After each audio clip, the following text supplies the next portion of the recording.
Shiwaman TV kwoli yanabyo bisesa omukazi eyagenda ew'omusajja mu biseera ebya karantini okubanga addukira eyo mu kaseera ak'okunoonya emmere nga tekyalabikanga n'omulimu takyagulaba ate nga already omulimu gw'omukulu gwali gwa bwamalaaya.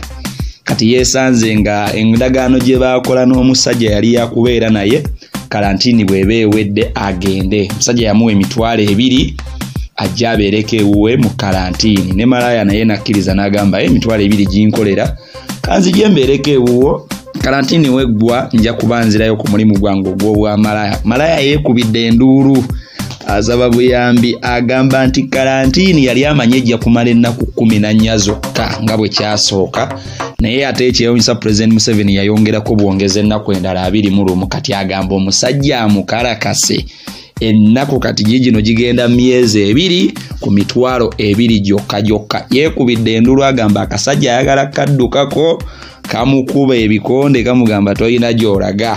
Please subscribe to Shiwaman TV and then click on the bell for the notifications n'ebiba bijja byonna mu maaso for the celebrity gossip, political affairs and sports. Shiwaman TV, subscribe now.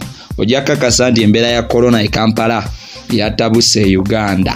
Kana kasajja kasiru nakagale mu karantini owulirama nakagale mu karantini nga mayika na nyamba mu bunaku bwange owulirama tekanyambye mu bunaku bwange owulya ate nkagoba kamaike akasajja akanema kaswana mmere owulya kaswana mmere nze biru bampita birungi na nyange mwabe nyonyi seri antama ndi malaaya owulira zenge wendi malaaya nze si ekintu kyentya ku nsi ya Mukama Katonda.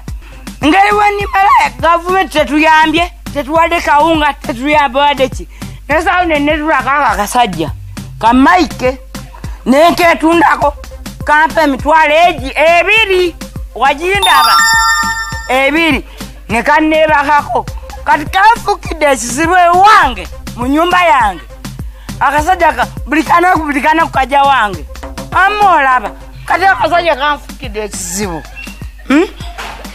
nero wakisiombako kankube n'okunkuba enkovu zino zona kankwagudde enjala byonna zesimanyi gavumenti kyetuyamba kanumye n'okunnuma naye nte mulaba nti ensi egenda kugwa eddalu.